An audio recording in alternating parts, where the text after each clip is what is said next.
ಪ್ರಿಯ ಸ್ನೇಹಿತರೆ, ಇವತ್ತು ನಾವು ಆದಿಕಾಂಡ ಅದರ 2ನೇ ಅಧ್ಯಾಯ 15ರಿಂದ 17ರವರೆಗಿರುವ ವಾಕ್ಯವನ್ನು ನೋಡುವ.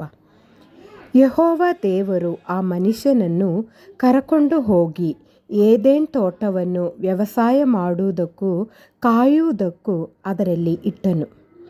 ಅದಲ್ಲದೆ ಯೆಹೋವ ದೇವರು ಆ ಮನುಷ್ಯನಿಗೆ, ನೀನು ತೋಟದಲ್ಲಿರುವ ಎಲ್ಲ ಮರಗಳ ಹಣ್ಣುಗಳನ್ನು ಯಥೇಚ್ಛವಾಗಿ ತಿನ್ನಬಹುದು, ಒಳ್ಳೆದರ ಕೆಟ್ಟದರ ಅರಿವನ್ನು ಹುಟ್ಟಿಸುವ ಮರದ ಹಣ್ಣನ್ನು ಮಾತ್ರ ತಿನ್ನಬಾರದು, ತಿಂದ ದಿನ ಸತ್ತೇ ಹೋಗುವಿ ಎಂದು ವಿಧಿಸಿದನು. ಪ್ರಿಯ ಸ್ನೇಹಿತರೆ, ದೇವರು ಹೇಳಿದಂಥ ವಾಕ್ಯವನ್ನು ಅಥವಾ ದೇವರ ಮಾತನ್ನು ಅನುಸರಿಸದೆ ಮನುಷ್ಯನು ತಪ್ಪು ಮಾಡಿದ್ರಿಂದಲೇ ಈಗ ಅವನು ಪಾಪದಲ್ಲಿದ್ದಾನೆ, ಕಷ್ಟಗಳನ್ನು ಅನುಭವಿಸುತ್ತಿದ್ದಾನೆ.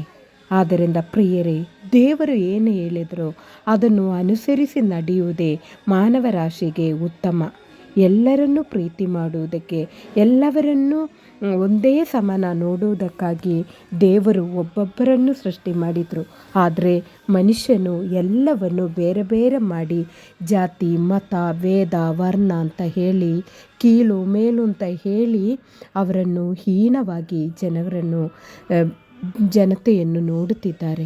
ಆದರೆ ಇಲ್ಲಿ ನೋಡಿ, ದೇವರು ಹೇಳಿದರು, ಒಳ್ಳೆಯದನ್ನು ಕೆಟ್ಟದ್ದನ್ನು ಅರಿವನ್ನು ಕೊಡುವ ವೃಕ್ಷದ ಹಣ್ಣನ್ನು ಮಾತ್ರ ತಿನ್ನಬಾರದು ಅಂತ.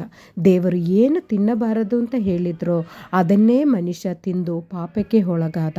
ಅದೇ ಥರ ದೇವರು ನೀವು ಏನು ಮಾಡಬಾರದು ಅಂತ ಮನುಷ್ಯರ ಹತ್ರ ಹೇಳಿದ್ರೋ ಅದೇ ಮನುಷ್ಯರು ಮಾಡುತ್ತಾ ಇದ್ದಾರೆ. ಪ್ರಿಯ ಸ್ನೇಹಿತರೆ, ದೇವರು ಎಲ್ಲರನ್ನೂ ಪ್ರೀತಿ ಮಾಡುತ್ತಿದ್ದಾರೆ.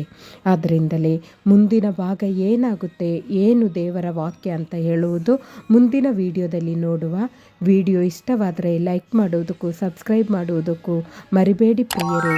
ದೇವರು ನಿಮ್ಮೆಲ್ಲರನ್ನು ಆಶೀರ್ವದಿಸಲಿ. ದೇವರ ನಾಮವು ಮಹಿಮೆಯೊಂದಲಿ.